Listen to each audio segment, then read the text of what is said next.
नमस्ते दोस्तों। तो आज मैं फिर से मुंशी प्रेमचंद की कहानियों की श्रृंखला से एक और कहानी लेकर आई हूँ।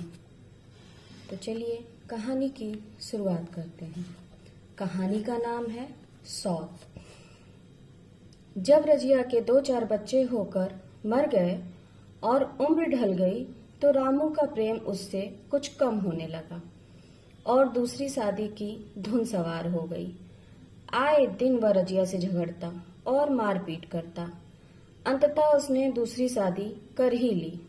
उसकी नई पत्नी का नाम दासी था। गोरा रंग था, बड़ी बड़ी आंखें, जवानी की उम्र। पीली कृशांगी रजिया भला इस नौयौवना के सामने क्या जचती। फिर भी वह जाते हुए स्वामित्व को जितने दिन हो सके अपने अधिकार में रखना चाहती थी।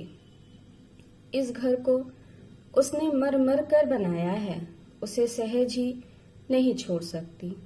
वह इतनी बुद्धू नहीं थी कि घर छोड़कर चली जाए। वह दासी उस घर में राज करे, यह उसे हरगिज बर्दाश्त नहीं था। एक दिन रजिया ने रामू से कहा, अजी सुनते हो, मेरे पास साड़ी नहीं है, जाकर ला दो। रामू उसके एक दिन पहले ही दासी के लिए अच्छी सी चुनरी लाया था। रजिया की मांग सुनकर बोला, मेरे पास पैसे नहीं हैं। रजिया को साड़ी की उतनी चाह नहीं थी जितनी रामू और दासी के आनंद में विघ्न डालने की। बोली, रुपए नहीं थे तो कल अपनी चहेती के लिए चुनरी कहाँ से ले आए? चुनरी के बदले उसी दाम में 2 साड़ियां लाते तो एक मेरे काम ना आ जाती। रामू बोला, मेरी मर्जी, मैं जो चाहूंगा वही करूंगा, तू बोलने वाली कौन होती है? तुझे ओढ़ने पहनने का इतना ही शौक है तो काम कर, भगवान ने क्या हाथ पैर नहीं दिए? रात खुलते ही उठकर काम धंधे में लग जाती थी, अब उसकी डाह में पहर दिन तक पड़ी रहती है। तो रुपए क्या आकाश से गिरेंगे? मैं तेरे लिए अपनी जान थोड़ी ही दे दूंगा। रजिया गुस्से से बोली, तो क्या मैं उसकी नौकरानी हूँ कि वह रानी की तरह पड़ी रहे और मैं घर का सारा काम करती रहूं? इतने दिनों तक छाती फाड़ कर काम किया, उसका यह फल मिला। अब मैं कोई काम धंधा नहीं करने वाली। यह सुनकर रामू बोला, तो ठीक है, लेकिन मैं जैसे रखूंगा तुम्हें वैसे ही रहना पड़ेगा। रजिया बोली, तो मेरी भी सुन लो, मेरी इच्छा होगी तो रहूंगी, नहीं तो अलग हो जाऊंगी। रामू चिढ़कर बोला, ठीक है, जैसी तेरी इच्छा हो कर, मेरा गला छोड़। रजिया बोली, ठीक है, आज से तेरा गला छोड़ती हूँ, समझूंगी कि विधवा हो गई। रामू दिल से इतना तो समझता था कि यह गृहस्थी रजिया की जोड़ी हुई है, चाहे उसके रूप में उसके लोचन विलास के लिए आकर्षक ना हो। संभव था कुछ देर के बाद वह जाकर रजिया को मना लेता, लेकिन दासी भी कूटनीति में कुशल थी। उसने गर्म लोहे पर चोटें जमानी शुरू की। बोली, आज देवी जी किस बात पर बिगड़ रही थीं? रामू उदास मन से बोला, रजिया, तेरी चुनरी के पीछे यह सारा महाभारत रचाए हुए है। कहती है अलग रहूंगी, मैंने कह दिया तेरी जो इच्छा हो कर।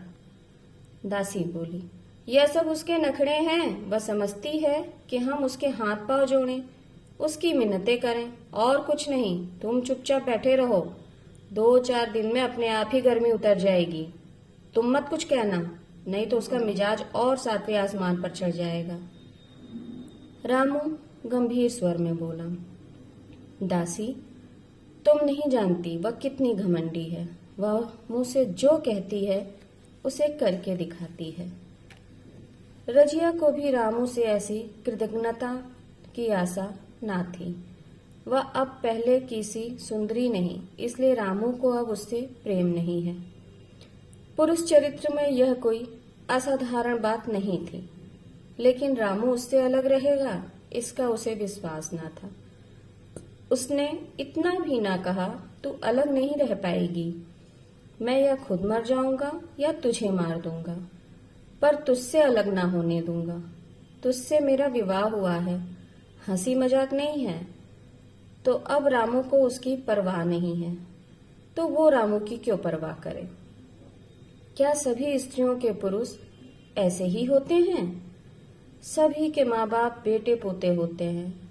उसके लड़के जीते होते तो मजाल थी कि दूसरा विवाह करता और मेरी यह दुर्गति करता।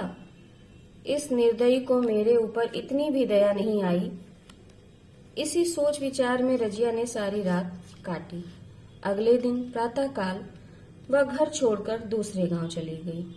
वह अपने साथ कुछ नहीं ले गई। जो साड़ी उसके बदन पर थी वही उसकी सारी संपत्ति थी। विधाता ने उसके बच्चों को पहले ही छीन लिया था, आज घर भी छीन लिया। रामू उस समय दासी के साथ बैठा हुआ आमोद प्रमोद कर रहा था। रजिया को देखकर जाते हुए शायद वह समझ न सका कि वह घर छोड़कर जा रही है। रजिया ने यही समझा। इस तरह चोरों की भांति वह जाना भी नहीं चाहती थी। वह दासी को, उसके पति को और सारे गांव को दिखा देना चाहती थी कि वह इस घर से धेले की चीज भी नहीं लेके जा रही है।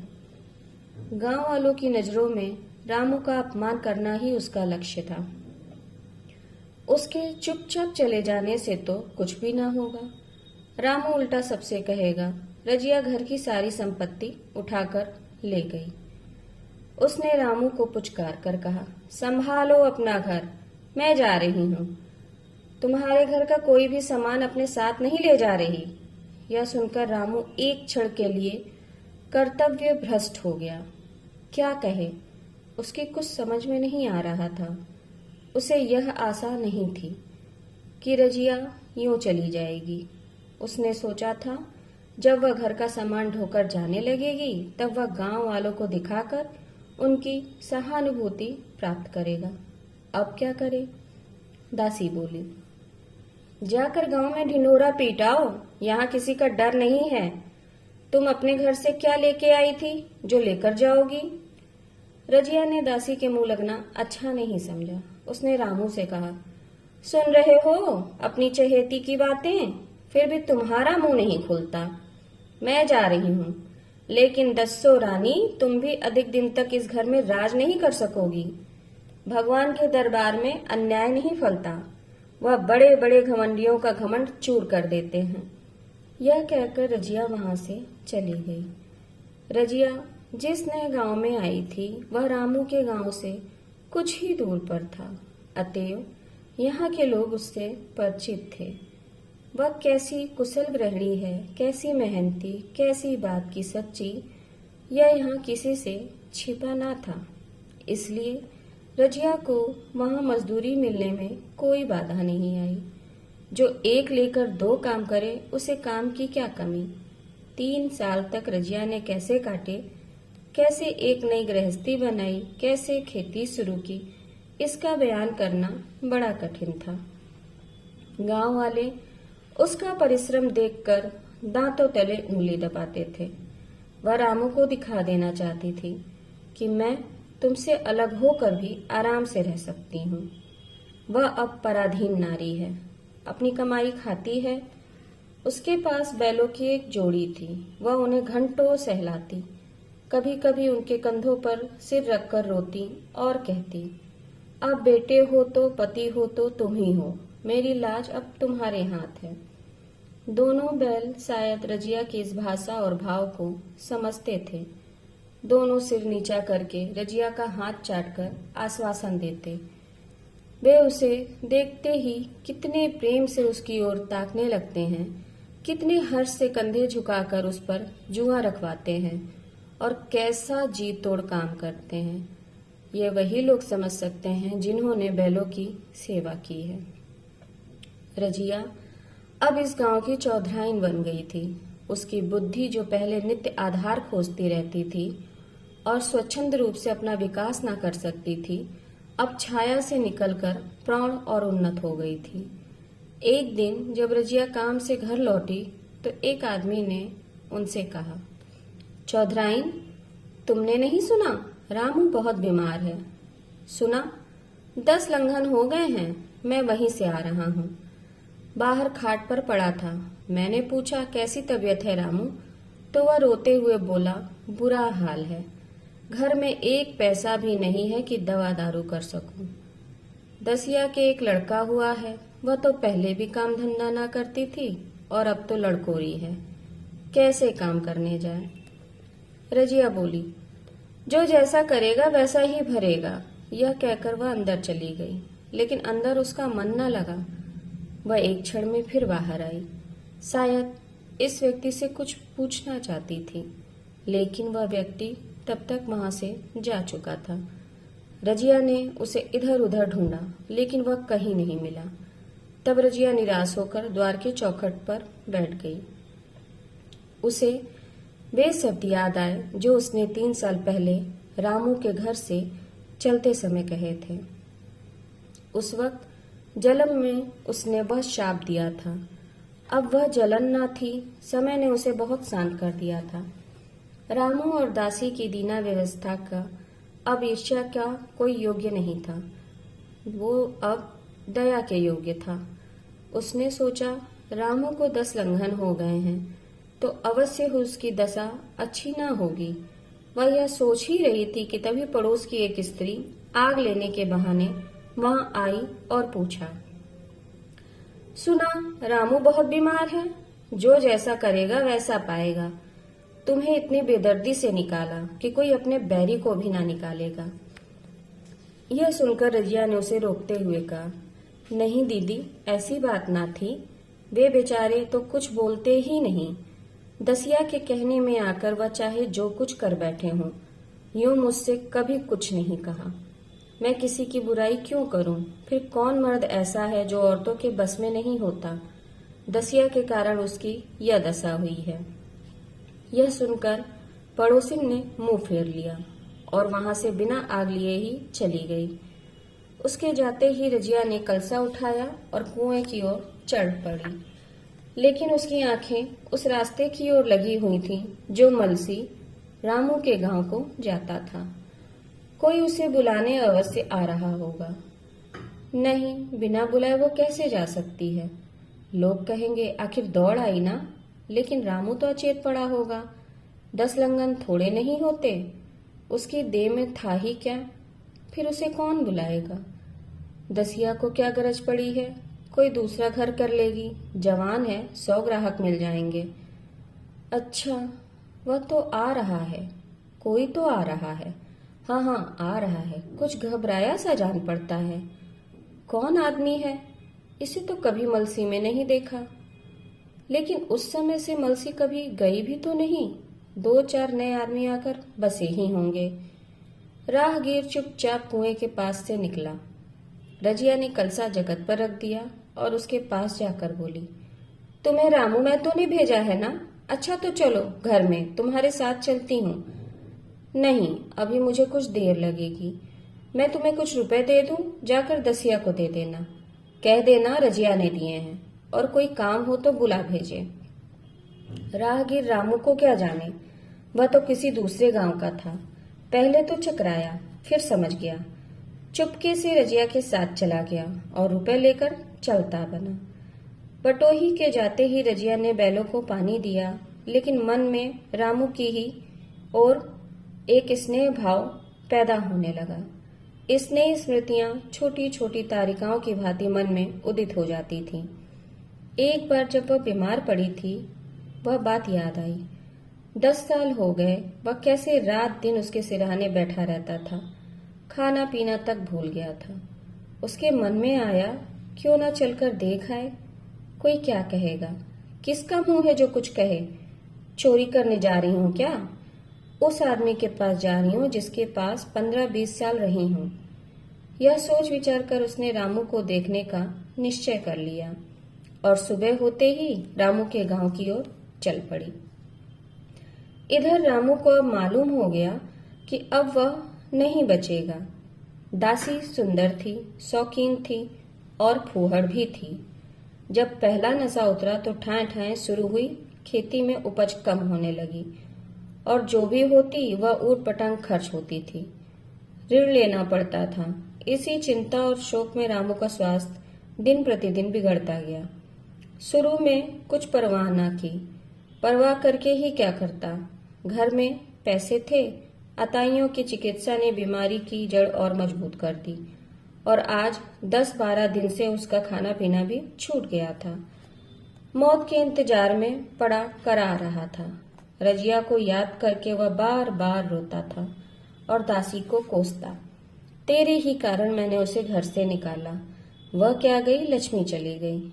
मैं जानता हूँ अब भी बुलाऊं तो दौड़ी आएगी, लेकिन बुलाऊं किस मुंह से। एक बार वह जाती और उससे अपना अपराध क्षमा कर लेता, फिर मैं खुशी से मरता। रामू दासी को कोस ही रहा था कि तभी रजिया ने आकर उसके माथे पर हाथ रखते हुए पूछा, कैसी तबीयत है तुम्हारी? मुझे तो आज ही खबर मिली। रामू ने सजल नेत्रों से रजिया को देखा, लेकिन कुछ कह ना पाया। दोनों हाथ जोड़कर उसे प्रणाम किया, परंतु हाथ जुड़े ही रह गए और आंखें उलट गईं। लाश घर में पड़ी थी। रजिया रो रही थी। दासी चिंतित थी। घर में रुपए का नाम नहीं, लकड़ियां तो चाहिए ही, कफन के बगैर लाश उठेगी कैसे? डर रही थी कि आज गहनों पर आफत आई। उसने चौधरी के लड़के को बुलाकर कहा, देवर जी, यह बेड़ा कैसे पार लगे? गांव में कोई भी धेले का विश्वास करने वाला नहीं। मेरे पास कुछ गहने हैं, चौधरी से कहो इन्हें गिरवे रखकर आज का काम चलाए। आगे भगवान ही मालिक है। यह सुनकर चौधरी का बेटा बोला, रजिया से क्यों नहीं मांग लेती? तभी रजिया आंखें पोंछती हुई बाहर निकली। कान में भनक पड़ी। पूछा, क्या बात है जोखू, क्या सलाह कर रहे हो? अब मिट्टी उठाओगे कि सलाह ही करते रहोगे? जोखू बोला, हाँ, उसी का इंतजाम कर रहा हूँ। रजिया बोली, रुपए पैसे तो यहाँ होंगे नहीं, बीमारी में खर्च हो गए होंगे। इस बेचारी को तो उन्होंने बीच मझधार में लाकर छोड़ दिया। ये लो 50 रुपए और जल्दी से दाह कर्म की तैयारी करो। यह देखकर दसिया रजिया के पैर पकड़कर रोने लगी। उसने देखा रजिया में कितनी दया, कितनी क्षमा है। रजिया ने उसे छाती से लगाकर कहा, क्यों रोती है बहन? वह चला गया, मैं तो हूं। अब तुम किसी बात की चिंता मत करो। इसी घर में हम दोनों उसके नाम पर बैठेंगी। तुम अपने गहने अपने पास रखो, और हाँ, जिस जिस से रुपए तुमने लिए हों मुझे बता देना। मैं झगड़ा नहीं मोल लेना चाहती। बच्चा इतना कमजोर क्यों हो रहा है? दसिया बोली, मेरे दूध होता ही नहीं। जो गाय तुम छोड़ गई थी वह मर गई, दूध नहीं मिलता, इसलिए कमजोर हो गया। रजिया बोली, बहन तुम चिंता मत करो, मैं कल ही गाय ला दूंगी। सारी गृहस्थी उठा लाऊंगी, वहां क्या रखा है। कुछ देर बाद लाश धूम से उठी। रजिया उसके साथ गई, दाह कर्म किया और ब्राह्मणों को भोज और दक्षिणा दी गई। उसके बाद रजिया दूसरे गांव से अपना सारा सामान, बैल गाय ले आई और दासी के साथ रहने लगी। अब दोनों मिलकर काम करती। दासी को अब वह सौत नहीं, बेटी समझती थी। उसका लड़का बीकू भी स्कूल जाने लगा। उन्हें एक साथ रहते हुए 7 वर्ष बीत गए। दसिया के बेटे की सगाई की बातचीत भी पक्की हो गई। इस जाति में बचपन में ही ब्याह हो जाता है। दसिया ने कहा, बहन गहने बनवाकर क्या करोगी? मेरे गहने तो हैं ही। रजिया बोली, नहीं बहन, उसके लिए तो मैं नए गहने बनवाऊंगी। अभी तो मेरा हाथ चलता है, जब थक जाऊं तो जो चाहे करना। तेरे अभी पहनने ओढ़ने के दिन है, तू अपने गहने रहने दे। नाइन ठकुराइन करके बोली, आज भिखू के बाप होते तो कुछ और ही बात होती। रजिया बोली, वे नहीं है तो क्या हुआ, मैं तो हूं। वे जितना करते हैं मैं उसका दूना करूंगी। जब मैं मर जाऊं तब कहना भिखू का बाप नहीं है। विवाह के दिन दसिया को रोते देखकर रजिया ने कहा, बहू तुम क्यों रोती हो? अभी तो मैं जिंदा हूं। तुम्हारा घर चाहे तुम्हारा जैसे मन करे वैसे रखो। मुझे एक रोटी बनाकर दे देना बस, और मुझे क्या करना है। दसिया उसकी गोद में सिर रखकर रोने लगी। बोली, जीजी तुम मेरी माता हो। आज तुम ना होती तो मैं किसके द्वार पर खड़ी होती।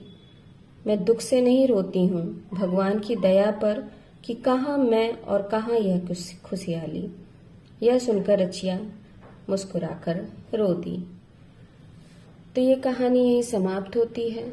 आपको कहानी अच्छी लगी हो तो इस चैनल को सब्सक्राइब करिए, लाइक करिए, शेयर करिए। नमस्ते।